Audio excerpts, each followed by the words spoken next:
Hello my dear students, कैसे हैं आप लोग? आई थिंक बढ़िया होंगे, मस्त होंगे। मेरा नाम है Komal Vyas Sharma and I welcome you all to GATE academy.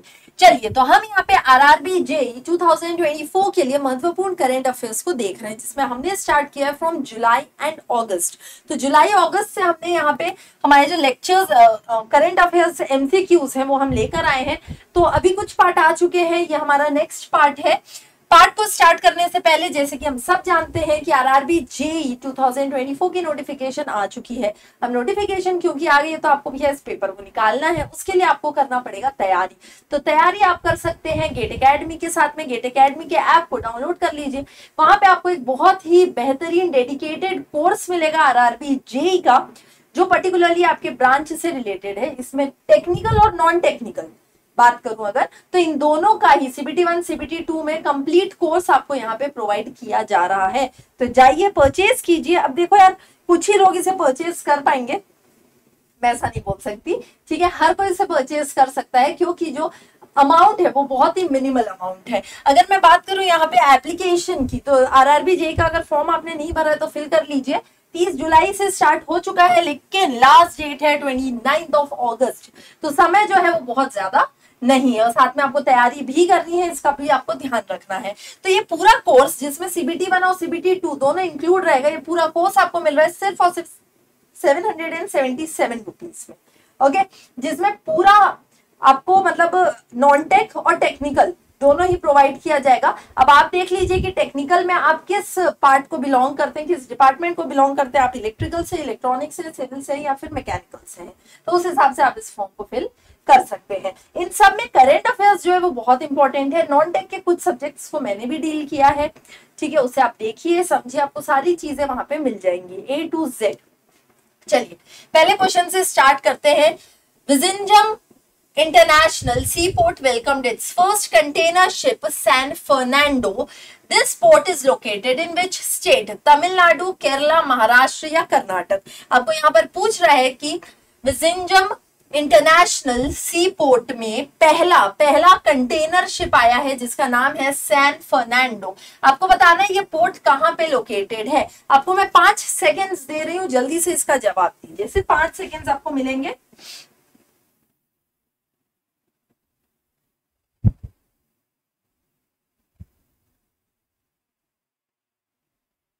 Okay, चलिए, तो यहाँ पे इसे बनाना चालू करते हैं। एक मिनट। तो स्टूडेंट्स, यहाँ पे अगर हम देखेंगे तो इसका आंसर रहेगा आपका केरला, ठीक है। केरला, ध्यान क्या क्या चीजें रखनी है। सबसे पहले ये जो इंटरनेशनल सी पोर्ट है ये आपकी केरला में है, ये पहली चीज। दूसरा, शिप का नाम क्या है, आपको यहाँ पे शिप का नाम भी पूछ सकता है। तो कंटेनर शिप जो आया है उसका नाम है सैन फर्नांडो। अच्छा, अब आपको ये भी पूछा जा सकता है कि भैया ये सैन फर्नांडो आया कहां से है, तो ये आया है चाइना के जायमन पोर्ट से, जायमन पोर्ट, ठीक है। तो यहां से आया, जिसकी कैपेसिटी जो है वो है 8000 से लेकर 9000 ट्यूब्स, ठीक है। बहुत इंपॉर्टेंट है, ध्यान रखने वाली चीज, क्योंकि फर्स्ट टाइम हो रहा है ना। जो भी चीज आपकी फर्स्ट टाइम है ना, तो चांस है कि वहां से आपको प्रश्न बनते हैं। आगे बढ़ेंगे नेक्स्ट क्वेश्चन की तरफ।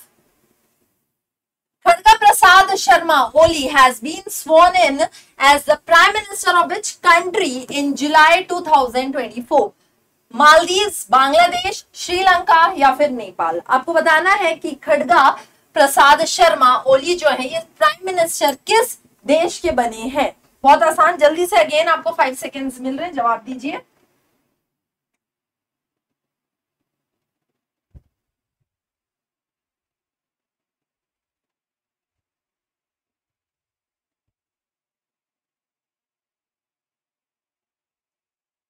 चलो देखते हैं। तो यहाँ पे अगर बात की जाए तो आपका आंसर जो रहेगा वो रहेगा नेपाल। बहुत इंपॉर्टेंट, ठीक है। और ये चौथी बार, 4th टाइम आपके प्राइम मिनिस्टर बने हैं, ये भी आपको ध्यान में रखना है। फर्स्ट टाइम 2015 में बने थे, ठीक है। अभी इनको लोअर हाउस में इनको अपना बहुमत सिद्ध करना पड़ेगा।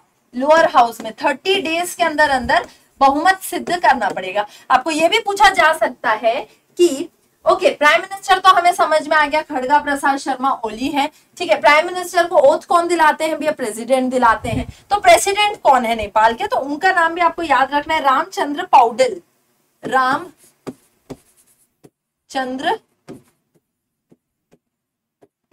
पौडेल, ठीक है। ये चीज बहुत बहुत बहुत इंपॉर्टेंट है स्टूडेंट्स, इस बार चांसेस है आपको ऐसे क्वेश्चंस पूछे जा सकते हैं। नेपाल की कैपिटल पूछेगा तो क्या बताएंगे, काठमांडू। ये आपको स्टैटिक में पूछा जा सकते हैं ऐसे क्वेश्चंस, ठीक है, तो ये भी आपको यहाँ पर ध्यान में रखना है। चलिए स्टार्ट करेंगे, नेक्स्ट क्वेश्चन की तरफ बढ़ते हैं आगे। 5 सेकेंड्स दे रही हूं मैं आपको हर क्वेश्चन में, ताकि आप इसको देखो और आंसर दो। चलो, Gitanas Nauseda has been sworn in for the second time as the president of which country? As the president of which country? Brazil, Bolivia, Kenya या लिथुनिया? बताइए, 5 सेकेंड्स।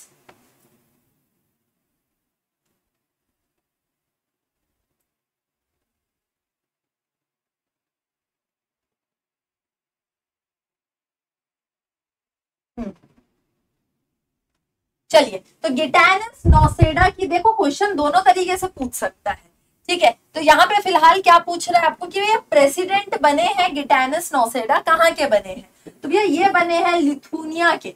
कहाँ के, लिथुनिया के। बहुत इंपॉर्टेंट है, अगर लिथुनिया की कैपिटल आपको अगर मालूम है तो प्लीज मुझे कमेंट करके जल्दी से आप लोग बताएंगे, ठीक है। ये चीज तो इतना आपको याद में रखना है, प्रेसिडेंट बने और ये सेकेंड टाइम बने। अभी ये जो प्रेसिडेंट बने हैं ना, तो ये आपके क्या बने हैं, सेकेंड टाइम बने हैं, ऐसा। ओके, इंपॉर्टेंट है। चलिए आगे बढ़ेंगे जल्दी से नेक्स्ट क्वेश्चन की तरफ।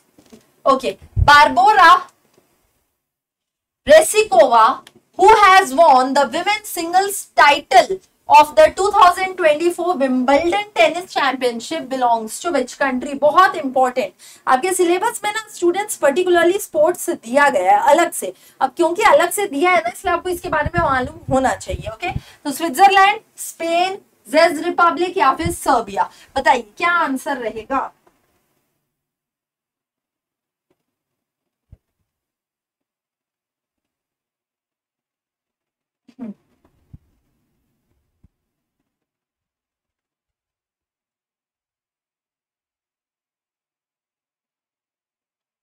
चलिए, अब यहाँ पे मैं आपको बहुत सारे इंपॉर्टेंट चीजें बताने वाली हूँ, तो उसे ध्यान से आप लोग नोट करेंगे, ठीक है। सबसे पहले अगर आपको पूछता है 2024 विंबलडन टेनिस चैंपियनशिप जो है किसके द्वारा जीती गई, तो आप क्या नाम बोलेंगे, बारबोरा क्रेजिस्कोवा, ठीक है। ये कौन है, ये विमेन सिंगल्स, इन्होंने विमेन सिंगल्स टाइटल जीता है। अगर मैं बात करूं कि भैया विंबलडन टेनिस चैंपियनशिप में मेंस सिंगल किसने जीता है, ये भी पूछ सकता है ना। जब विमेन का दिया है तो हो सकता है आपको मेन को पूछ ले, राइट, चांसेस आते हैं। तो इनका नाम है कार्लोस एल्केरेज, कार्लोस एल्केरेज, ऐसा, ठीक है। ये चीज सबसे इंपॉर्टेंट है। नेक्स्ट चीज की कार्लोस जो है, ठीक है, ये अपना चौथा ग्रैंड स्लैम जीते हैं, 4th ग्रैंड स्लैम जो इन्होंने जीता है अभी, मेन सिंगल्स, ठीक है। ये तो ये भी ध्यान रखेंगे। Okay, Novak Djokovic, Novak Djokovic, हम सब जानते हैं इनका नाम। सबसे ज्यादा ग्रैंड स्लैम्स जीता है इन्होंने, maximum grand slams, maximum grand slams कितने, 24। तो पूछते हैं कुछ स्टूडेंट्स, इतने क्वेश्चंस आपको पूछे जा सकते हैं। अब आते हैं यहाँ पर, आपको अगर पूछता है कि बारबोरा जो है जिन्होंने विमेन सिंगल्स जीता है ये किस देश से है, तो भैया ये चेक रिपब्लिक से, ठीक है, चेक रिपब्लिक। बहुत इंपॉर्टेंट है, ध्यान रखने वाली चीज। चलो आगे बढ़ेंगे नेक्स्ट क्वेश्चन की तरफ। Spain defeated which country in Berlin to win the European football championship title? आपको बताना है स्पेन ने किस कंट्री को हराया है, कहां पर भैया, बर्लिन में, किस टूर्नामेंट में, तो यूरोपियन फुटबॉल चैंपियनशिप, ठीक है, और ये टाइटल जीता है। बताइए, सोमालिया, इंग्लैंड, स्विट्जरलैंड या जर्मनी? Again 5 seconds.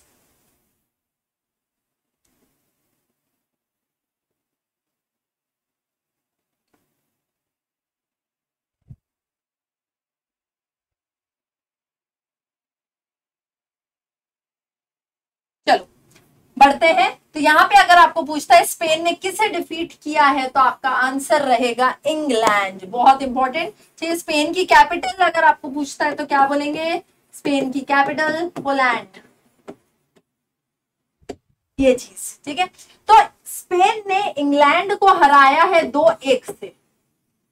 किससे हराया है, 2-1 से, सबसे इंपॉर्टेंट चीज ये। दूसरा, अगर बात की जाए सेमीफाइनल्स की, सेमीफाइनल्स वैसे तो पूछेगा नहीं लेकिन फिर भी मालूम होना चाहिए हमें कि सेमीफाइनल में स्पेन ने फ्रांस को हराया था। किसको हराया था, फ्रांस को। तो फ्रांस हारा था, स्पेन जीता था। सेम अगर बात करें हम इंग्लैंड की, ये दोनों तो फाइनल मैच खेल रहे हैं ना, तो इन दोनों ने किसी ना किसी टीम को तो हराया होगा।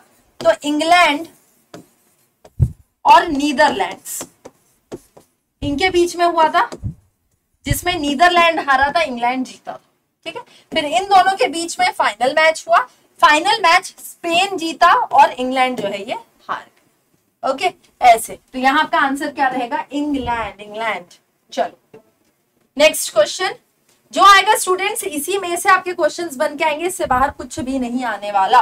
Next, the central government has amended the rules to give more powers to the lieutenant governor of which union territory। आपको बताना है सेंट्रल गवर्नमेंट ने अभी अमेंड किया है रूल्स, उन्होंने किस यूनियन टेरिटरी के लेफ्टिनेंट गवर्नर, देखिए जितने भी यूनियन टेरिटरीज होते हैं ना, वहां सीएम नहीं होते। सीएम मिलेंगे आपको सिर्फ पौंडीचेरी और दिल्ली में, ये तो एक्सेप्शंस है, इसके अलावा जितने यूटीज हैं वहां सीएम नहीं होते, वहां पे लेफ्टिनेंट गवर्नर्स होते हैं। सेंट्रल गवर्नमेंट के पास ही पूरा अधिकार रहता है यूटीज को लेकर। तो किस यूटी में आपको पूछ रहा है कि किस यूटी को के लेफ्टिनेंट गवर्नर को पावर्स दी गई है, ज्यादा पावर्स दी गई है सेंट्रल गवर्नमेंट के द्वारा, बताइए क्या आंसर रहेगा। Again 5 seconds to you.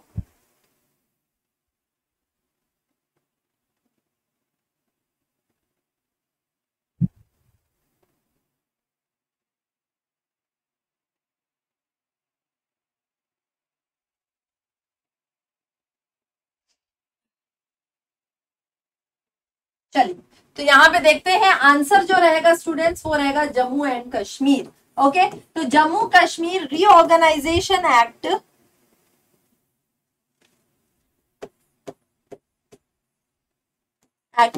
Of 2019, तो इसको अमेंड किया है। अमेंड करना मतलब चेंजेस करना, इसमें कुछ रूल्स चेंज किए गए। किसके द्वारा किए गए भैया, होम मिनिस्ट्री के द्वारा, होम अफेयर मिनिस्ट्री के द्वारा चेंजेस किए गए हैं, और कुछ ज्यादा पावर्स दी गई है यहाँ पर किसको, जम्मू कश्मीर के लेफ्टिनेंट गवर्नर। ओके, ये चीज। चलो आगे बढ़ेंगे नेक्स्ट क्वेश्चन की तरफ।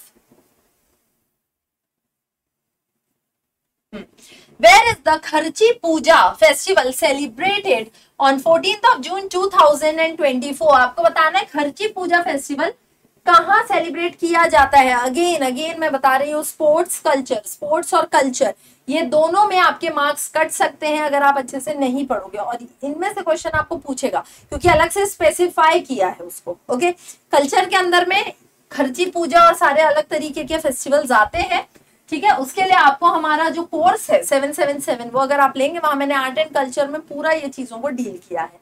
ओके, बताइए खर्ची पूजा फेस्टिवल जो है ये कहाँ सेलिब्रेट होता है।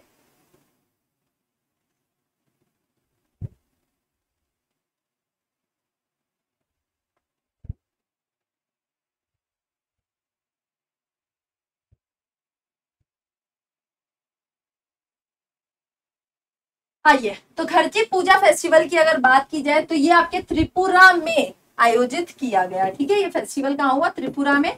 त्रिपुरा के सीएम का नाम है मानिक साहा, मानिक साहा। ऐसे तो इतनी चीज आपको मालूम होनी चाहिए। खर्ची पूजा जो है यहाँ पे सेलिब्रेट किया गया है ना। बहुत से पिलग्रिम्स जो है वो यहाँ पे आते हैं, हमारा जो पड़ोसी मुल्क है बांग्लादेश, वहां के भी पिलग्रिम्स जो है वो आते हैं इस फेस्टिवल को यहाँ पे मनाने के लिए। त्रिपुरा की कैपिटल आपको पूछेगा तो क्या बोलेंगे, Agartala,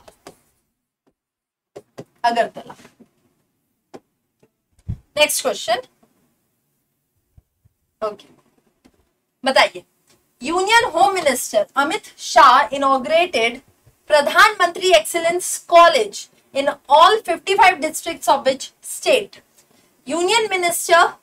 union home minister Amit Shah ने इनॉग्रेट किया प्रधानमंत्री एक्सीलेंस कॉलेज कहाँ पे किया है? तो भैया 55 डिस्ट्रिक्ट्स में किया है। तो किस राज्य के 55 डिस्ट्रिक्ट्स में किया है, आपको ये बताना है, बताइए।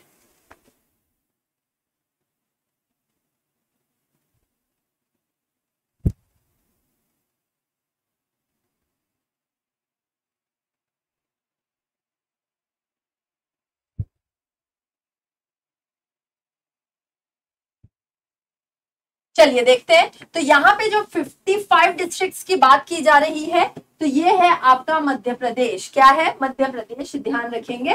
ठीक है, तो मध्य प्रदेश में होम मिनिस्टर अमित शाह ने इनॉग्रेट किया है Pradhanmantri excellence college. Pradhanmantri excellence college NEP, new education policy के तहत, न्यू एजुकेशन पॉलिसी के पैटर्न में, ठीक है, इसे किया गया है। अच्छा, सीएम, एमपी के सीएम मोहन यादव भी प्रेजेंट थे फंक्शन में, मोहन यादव। ओके, इतनी चीजों को याद रखना है आपको। आगे बढ़ेंगे नेक्स्ट क्वेश्चन की तरफ। Where was 2024 world heritage young professionals forum meeting held? आपको बताना है 2024 world heritage young professional forum meeting कहाँ हुआ? बाकू, वियना, न्यू दिल्ली या फिर रियाद? चलिए 5 सेकेंड्स दिए जा रहे हैं, बताइए।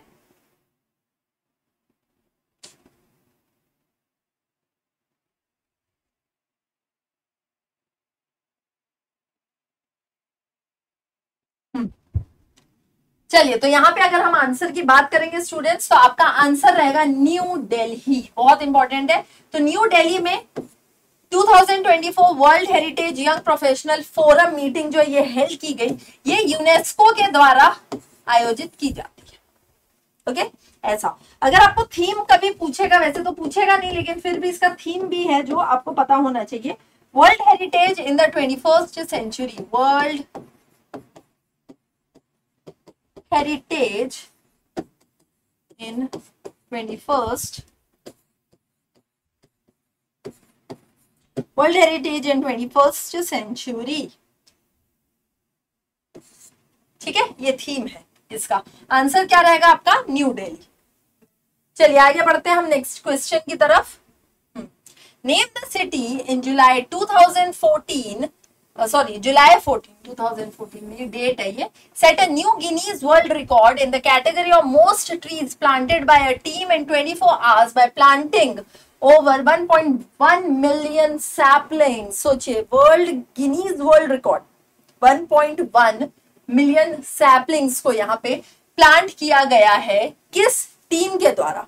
ठीक है, वो टीम जो है वो कहाँ की थी? 24 आवर्स के अंदर अंदर आपको बताना है कौन सी सिटी है वो जहां ये टीम वर्क कर रही है। उन्होंने इतने प्लांट्स लगाए हैं, भोपाल, लखनऊ, पटना या Indore? 5 seconds to go, answer the question.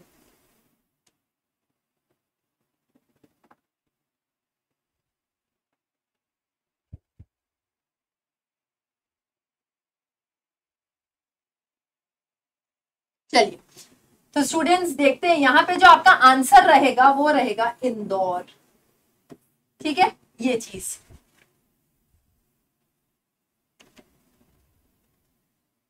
तो 11 लाख ट्रीज, सैपलिंग्स होते हैं, वो एक्चुअली ट्रीज नहीं होते, वो तो बाद में ट्री बनते हैं, सैपलिंग्स होते हैं। ठीक है, इन्हें क्या किया गया है? प्लांट किया गया। इस ओकेजन में अमित शाह भी मौजूद थे। अमित शाह, स्टेट गवर्नमेंट के साथ मिलकर इस प्रोजेक्ट को किया गया। इसके अलावा इंपॉर्टेंट चीज ये थी कि नाम क्या था इस थीम का? तो एक ट्री मां के नाम, वर्ल्ड एनवायरमेंट डे, वर्ल्ड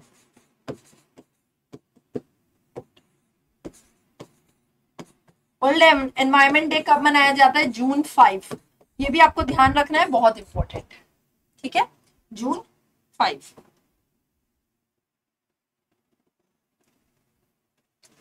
तो ये जो थीम है हमारी, ये मतलब ये एक कैंपेन है, थीम नहीं बोल सकते इसको, बोल सकते हैं कैंपेन। एक ट्री माँ के नाम, ये कैंपेन है जो मोदी जी के द्वारा लॉन्च किया गया था। कब? तो बोलेंगे वर्ल्ड एनवायरमेंट डे, जो हम 5 जून को मनाते हैं इस दिन।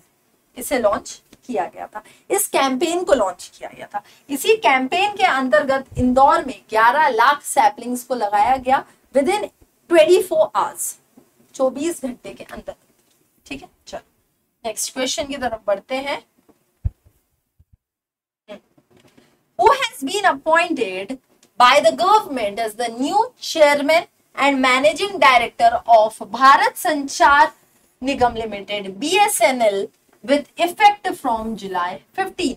कल्याण सागर निपनी, प्रवीण कुमार पुरवर, रॉबर्ट गेरर्ड रवि, विवेक बांझल। आपको बताना है BSNL के MD किसे अपॉइंट किया गया है, चेयरमैन और MD। ठीक है, बताइए।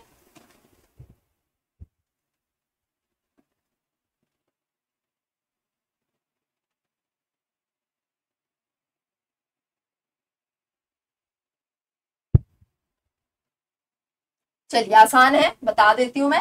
इसका आंसर है आपका रॉबर्ट गेरर्ड रवि। ठीक है, सेकेंड टाइम BSNL के साथ इन्हें जोड़ा गया है। ठीक है, as an MD and chairman second time. ठीक है, ध्यान रखने वाली चीज। चलो आगे बढ़ेंगे। अब BSNL का ही जनरली इसलिए याद रखना है क्योंकि गवर्नमेंट से रिलेटेड है। Which of the following countries has joined hands to develop the long range cruise missile? आपको बताना है कि कौन सी कंट्री ने, मतलब वो कौन कौन सी कंट्रीज है जिन्होंने एक साथ मिलके ये कहा है कि वो डेवलप करेंगे लॉन्ग रेंज क्रूज मिसाइल। ठीक है, तो बताइए। ये बी है। ठीक है, ए में है आपका Poland, Germany, Italy, Hungary. B है आपका France, China, Hungary, Italy. C में है आपका Norway, Sweden, Italy and Germany. और डी में आएगा आपका Poland, Germany, Italy and France. बताइए। 5 सेकेंड्स दिए जा रहे हैं, आंसर देंगे।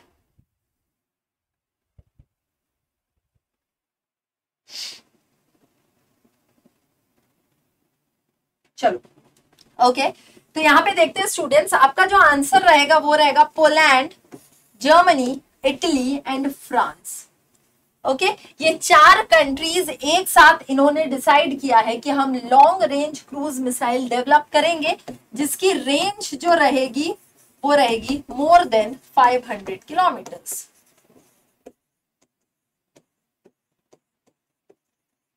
किलोमीटर्स। ये चीज ठीक है, बहुत इंपॉर्टेंट है, ध्यान देने वाली चीज। पहला ड्राफ्ट 2024 के एंड तक रेडी हो जाएगा इसका। चलो, अब ये चारों को अगर आप देखोगे ना ध्यान से, यू विल फाइंड कि ये चारों नाटो कंट्रीज है।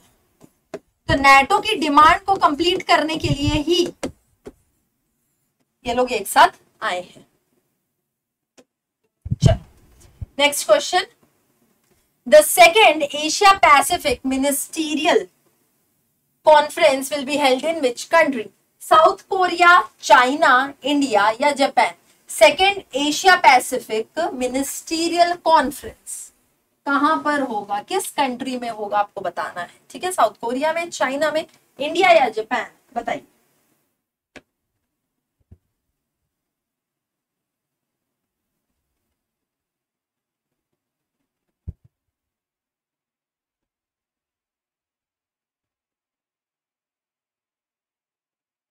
चलो यहाँ पे देखते हैं स्टूडेंट्स, तो आपका जो आंसर रहेगा वो रहेगा इंडिया। ठीक है, तो second Asia Pacific APAC ministerial conference जो है ये किया जाता है, ये जॉइंटली, मतलब किसके साथ मिलके किया गया है? तो ये किया गया है इंटरनेशनल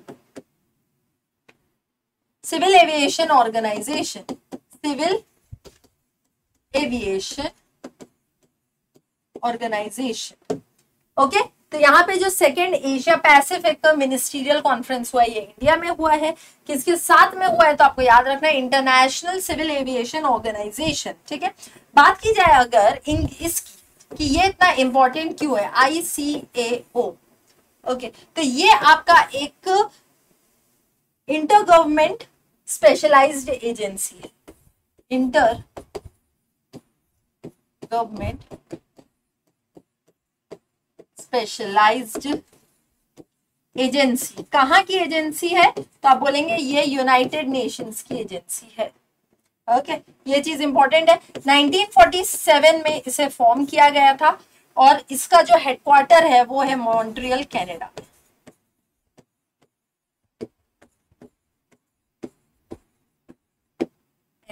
ठीक है, इतनी चीज आपको मालूम होना चाहिए। Second, Asia Pacific ministerial conference कहाँ किया गया? इंडिया में। किसके साथ किया गया? तो इंटरनेशनल सिविल एविएशन ऑर्गेनाइजेशन, जिसे ICAO कहा जाता है। अब ये ICAO क्या है? तो ये भी इंटर गवर्नमेंट स्पेशलाइज्ड एजेंसी है यूनाइटेड नेशंस की, जिसका फॉर्मेशन 1947 में हुआ था और जिसका हेडक्वार्टर है मॉन्ट्रियल, कनाडा। ओके, चलो आगे बढ़ेंगे नेक्स्ट क्वेश्चन की तरफ।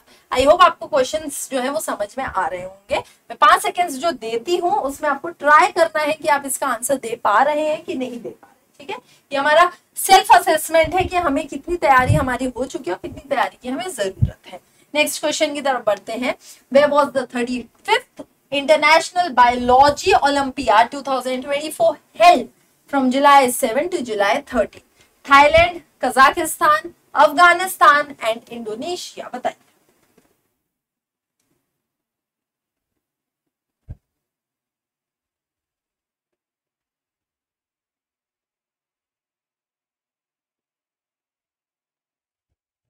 चलिए तो बात करते हैं यहाँ पे। तो 35th इंटरनेशनल बायोलॉजी ओलंपियाड जो है ये कजाकिस्तान में किया गया। बस ये चीज इंपॉर्टेंट है। ठीक, कजाकिस्तान की कैपिटल अगर आपको पता है तो कमेंट करके मुझे जरूर बताएं। Which state's cabinet has approved a bill mandating 50% reservations for locals in management jobs? आपको बताना है किस स्टेट के कैबिनेट ने इसे अप्रूव कर लिया था एक बिल को, जिसमें मैंडेटरी मतलब करना ही करना है। क्या करना है? तो भैया 50% रिजर्वेशन देना है वहां के लोकल्स को इन मैनेजमेंट जॉब्स, जितने भी जॉब आपके मैनेजमेंट के। ठीक है, केरला, कर्नाटक, तेलंगाना या फिर तमिलनाडु। 5 सेकेंड्स आंसर दीजिए।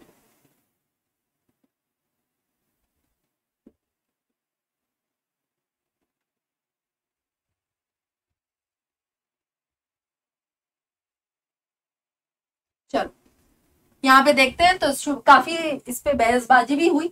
इसका जो आंसर रहेगा वो रहेगा कर्नाटक। ठीक है, तो कर्नाटक की कैबिनेट ने इस बिल को कंफर्म किया कि भैया 50% रिजर्वेशन आपको देना पड़ेगा मैनेजमेंट जॉब्स में और 75% रहेगा नॉन मैनेजमेंट, जो नॉन मैनेजमेंट वाले पोस्ट हैं उनके। ठीक है, वैसे इस पे अभी स्टे लग गया है बिल के ऊपर में, लेकिन काफी मतलब हीटेड न्यूज थी ये। बहुत सारी चीजें इस पे हुई भी, मतलब जो भी इनका नेगेटिव पॉजिटिव था वैसा लोगों ने कहा। इनफैक्ट ये भी कहा है कि जो कंपनीज इसे नहीं फुलफिल करेंगी उन्हें 25,000 का फाइन दिया जाए। अगर आप नहीं करते हो तो आप फाइन दोगे कितना? 25,000। Next question. UP government to increase dash income through carbon finance. आपको बताना है कार्बन फाइनेंस से किनकी इनकम जनरेट करना चाहती है, इंक्रीज करना चाहती है, जनरेट नहीं सॉरी इंक्रीज करना चाहती है UP government. Farmers, women, doctor या डिसेबल्ड पर्संस। बताइए।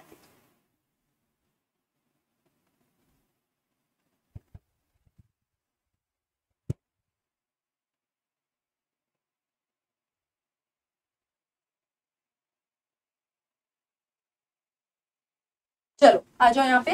तो आपका जो आंसर रहेगा स्टूडेंट्स वो रहेगा फार्मर्स। तो यूपी गवर्नमेंट ने कहा है कि फार्मर्स की इनकम को इंक्रीज करेंगे कार्बन फाइनेंस से।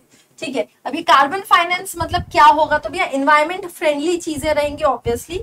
ठीक है, तो इसके अंदर में क्या है? तो आप बोलेंगे कि फार्मर्स को एंकरेज करवाना ट्री प्लांटेशन में। भैया ट्री को प्लांट करो, जितना ज्यादा करोगे तो उतना हो सकता है उनकी इनकम भी वहां से इंक्रीज की जाएगी, ऐसा। ठीक है, यूपी गवर्नमेंट का टारगेट है 2070 तक इनको क्या करना है? जीरो कार्बन एमिशन करना है।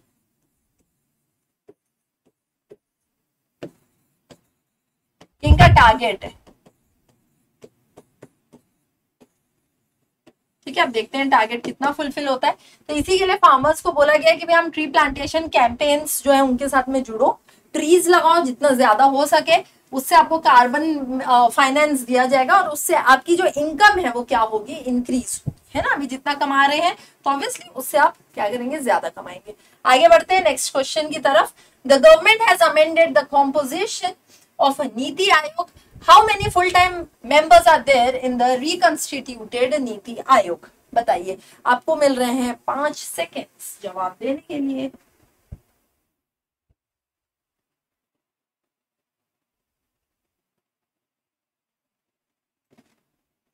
ओके देखिए, तो गवर्नमेंट ने, बहुत इंपॉर्टेंट है ना, पूछा जा सकता है इस बार के लिए, तो गवर्नमेंट ने अमेंड किया है कॉम्पोजिशन किसका, नीति आयोग का। तो सबसे पहले बात करें अगर नीति आयोग की, तो ये क्या है, ये सेंट्रल गवर्नमेंट की एक थिंक टैंक एजेंसी है, ठीक है, जो कि प्लान्स बनाती है, थिंक टैंक एजेंसी, ये पहली चीज, ठीक है, जो आपको यहाँ पे ध्यान में रखना है। दूसरा, इसमें जो मेंबर्स, फुल मेंबर्स जो यहाँ पे रिकंस्टिट्यूट किए गए हैं वो है 4। कितने हैं, 4। अब इसमें आपको ना सारी चीजें पता होनी चाहिए कि कौन क्या है। तो पहले तो देखो, पीएम जो है वो कौन होते हैं, वो चेयरमैन होते हैं, चेयरमैन रहेंगे, ठीक है। सुमन बेरी, सुमन बेरी। अब देखो, जो पीएम है, अभी कौन है पीएम, मोदी जी है, तो मोदी जी ही चेयरमैन रहेंगे आपके नीति आयोग के, ठीक है। बात करें सुमन बेरी की, तो ये वाइस चेयरमैन रहेंगे, वाइस चेयरमैन, ठीक है। फुल टाइम मेंबर्स में कोई भी चेंज नहीं हुआ है, जो 4 पर्सन है वही रहेंगे, वो है आपके वीके सारस्वत,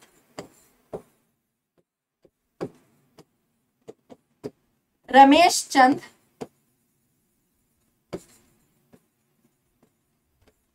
बीके पॉल,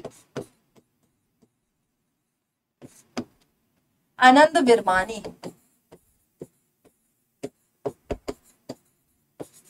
ऐसे, ठीक है। तो ये 4 नाम आपको यहाँ पे पता होना चाहिए। तो ये चारों कौन है, ये आपके ना फुल टाइम मेंबर्स है। कौन है, फुल टाइम मेंबर्स। इनके अलावा 15 यूनियन मिनिस्टर्स को भी इंक्लूड किया गया है, ठीक है, जो कि क्या रहेंगे, आपके इनवाइटीज रहेंगे, ऐसे। तो इतनी चीजें देख लो एक बार, मैं साइड हो जाती हूँ, ठीक है। तो इसको आपको याद रखना है।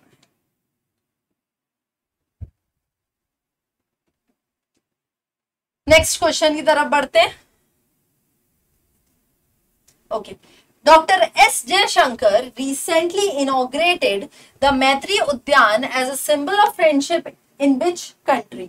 आपको बताना है डॉक्टर एस जयशंकर जो कि कौन है, जो हमारे देश के union external minister, external affairs minister, right. तो इन्होंने इनॉग्रेट किया है मैत्री उद्यान को, ठीक है। तो मैत्री उद्यान मतलब मित्रता, तो किसके साथ फ्रेंडशिप को दिखाने के लिए इसे किया गया है।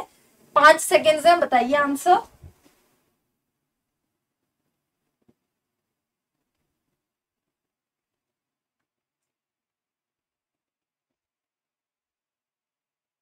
चलिए, एकदम आसान है, इसका आंसर रहेगा आपका मॉरिशियस, ठीक है, इंपॉर्टेंट है।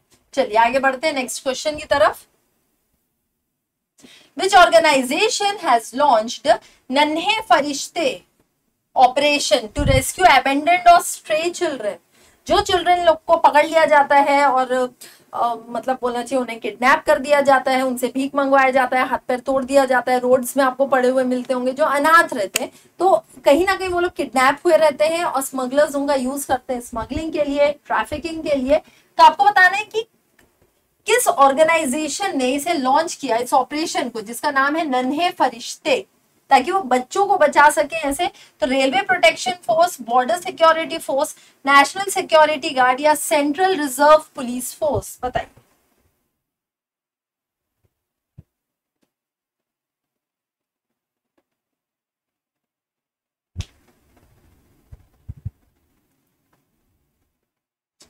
तो देखो, अब क्योंकि आप आरआरबी का एग्जाम दे रहे हो ना, चांसेस हैं कि ये क्वेश्चन आ सकता है, तो इसका आंसर रहेगा स्टूडेंट्स रेलवे प्रोटेक्शन फोर्स। क्या आंसर रहेगा, रेलवे प्रोटेक्शन फोर्स, ध्यान रखेंगे, बहुत इंपॉर्टेंट है, ठीक है। तो आरपीएफ जो है ये लॉन्च किया गया था 2018 में, और तब से लेके आज तक मोर देन 80,000 स्टूडेंट्स को, सॉरी, स्ट्रे बच्चों को यहाँ पे रेस्क्यू कर दिया गया है, उन्हें बचा लिया गया है, ढूंढ लिया गया है। ऐसा आंसर क्या रहेगा आपका? आरपीएफ। चलो आगे बढ़ते हैं नेक्स्ट क्वेश्चन की तरफ।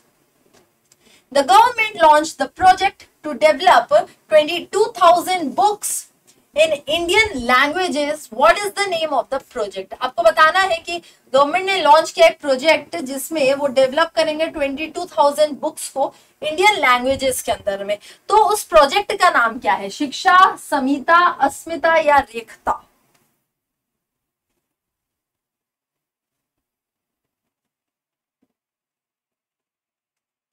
तो स्टूडेंट्स यहाँ पे अगर बात करें तो इसका आंसर रहेगा अस्मिता। ध्यान रखेंगे, अस्मिता। ओके,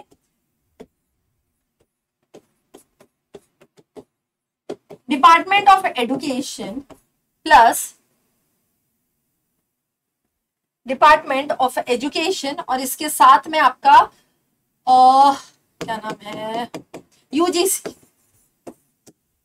ठीक है, तो इनके द्वारा ही डेवलप किया गया है इस प्रोजेक्ट को, अस्मिता को, और इसमें 22,000 बुक्स को इंडियन लैंग्वेजेस में कन्वर्ट किया जाएगा, ऐसा डेवलप किया जाएगा। ओके, चलो नेक्स्ट क्वेश्चन की तरफ बढ़ते हैं। Which state government has announced the लड़का भाऊ scheme for unemployed youth of the state? नाम से आप समझ सकते हैं कौन सा स्टेट होगा वो, ठीक है, लेकिन फिर भी आपको बताना है कि कौन सा स्टेट गवर्नमेंट है जिसने लड़का भाव करके एक स्कीम निकाली है उन लड़कों के लिए, उस यूथ के लिए जो अनएम्प्लॉयड यूथ है। ठीक है, बताओ।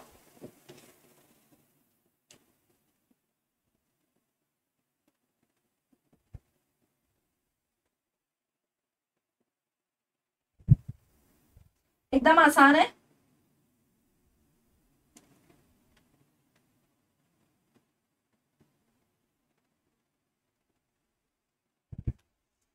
चलिए स्टूडेंट्स, तो जवाब है इसका महाराष्ट्र। ठीक है, तो लड़का भाव से ही समझ आ गया था।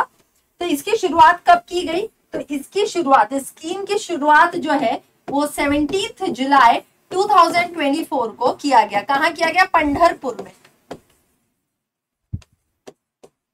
एकादशी के दिन। ठीक है, इस दिन मतलब अच्छी बहुत बढ़िया एकादशी रहती है। ठीक है, तो पंढरपुर में इसे लॉन्च किया गया। सीएम सीएम कौन है हमारे? एकनाथ शिंदे।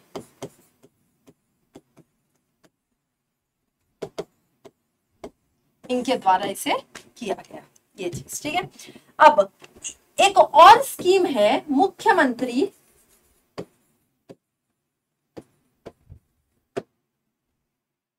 माझी लड़की बहन। ये महाराष्ट्र की ही स्कीम है। ठीक है, इसे लॉन्च किया गया था 2024-25 के बजट में। अब लड़की से ही समझ आ गया होगा कि जितनी भी गरीब विमेन है उनके लिए इसे लॉन्च किया गया था। ठीक है, तो ये दोनों को आपको ध्यान रखना है, लड़का भाऊ एंड मुख्यमंत्री माझी लड़की बहन। ठीक है, दोनों आपके स्कीम्स के नाम है, महाराष्ट्र सरकार के द्वारा लॉन्च किए गए हैं। आगे, the recently discussed Kirti initiative is an initiative of which ministry? किस मिनिस्ट्री की ये इनिशिएटिव है जिसका नाम है आपका Kirti initiative? Sports ministry, ministry of defence, ministry of external affairs या मिनिस्ट्री ऑफ एजुकेशन? 5 सेकेंड से बताइए आंसर।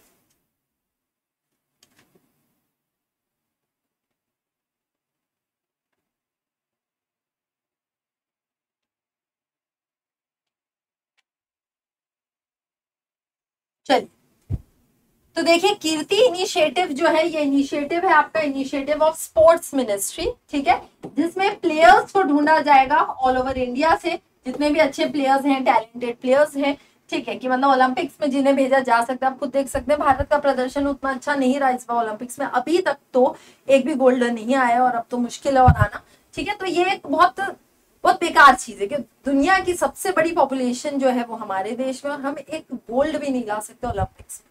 ठीक है, ओके, बाकियों ने मेहनत किया, जिन्होंने सिल्वर लाया, ब्रॉन्ज लाया, लेकिन गोल्ड हम डिजर्व करते हैं। राइट, पिछले साल एक गोल्ड था हमारे पास में नीरज चोपड़ा जी के द्वारा, ठीक है। इस बार हमें और मेहनत करनी चाहिए थी, चलिए कोई दिक्कत नहीं है, अगले बार के लिए इन्हें और तगड़ी तैयारी रखनी है ताकि हमारे पास में एटलीस्ट एक गोल्ड तो आए। ओके, तो मनसुख मंडविया नाम याद रखेंगे।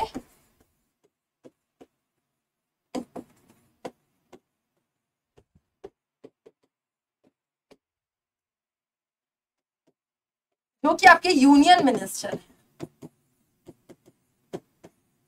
Of youth affairs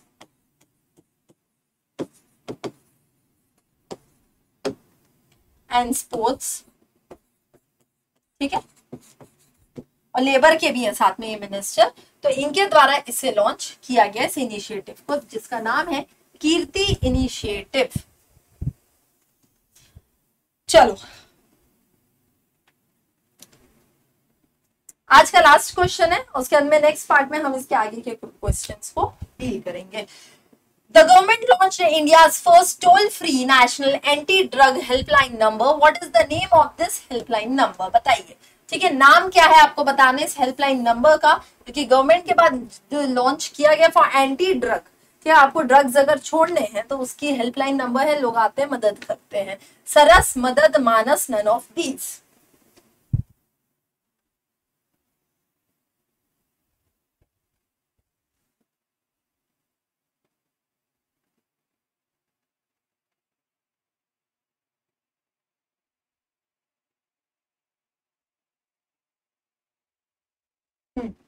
drug related cases अगर आपके आसपास में है, उसके लिए नारकोटिक्स डिपार्टमेंट को आप यहाँ पे 1933 पर कॉल करके बता सकते हैं इस बारे में। ये नंबर है हेल्पलाइन नंबर, ठीक है, और यहाँ बात की जाए तो क्या आंसर रहेगा आपका? मानस। ओके, तो नाम क्या है इस हेल्पलाइन नंबर का? तो वो है मानस। बहुत इंपॉर्टेंट है, ध्यान रखना, ठीक है। मानस का फुल फॉर्म भी आप लिख सकते हैं, मादक पदार्थ निषेध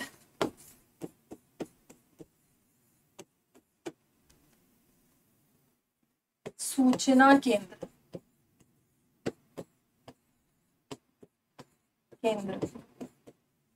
ये चीज। ओके, सो आज के लेक्चर में इतनी चीजें। नेक्स्ट आपकी फिर से इसके आगे के कंटिन्यू करंट अफेयर्स किए जाएंगे, उन्हें भी देखिए, कॉपी को एक सामने में रखो, क्वेश्चंस लिखो और आंसर लिखो। पूरे ऑप्शंस लिखने की जरूरत नहीं है, लेकिन क्वेश्चन आंसर और कुछ एक्स्ट्रा चीजें जो मैं बता रही हूँ वो भी लिखो। यहाँ पे हम पूरा का पूरा करंट अफेयर्स आपके लिए लेकर आएंगे, मतलब से आरआरबी जेईई कोई भी एग्जाम जो होने वाली है उसमें आपके पूरे पिछले 8 से 10 महीने के करंट अफेयर्स आपको यहाँ पर मिल जाएंगे। ओके, तो आई होप आपको पसंद आया होगा। Thank you very much, take care, ध्यान रखिए, पढ़ाई करते रहिए और गेट एकेडमी को सब्सक्राइब कर लीजिए अगर आपने अभी तक सब्सक्राइब नहीं किया। Thank you so much.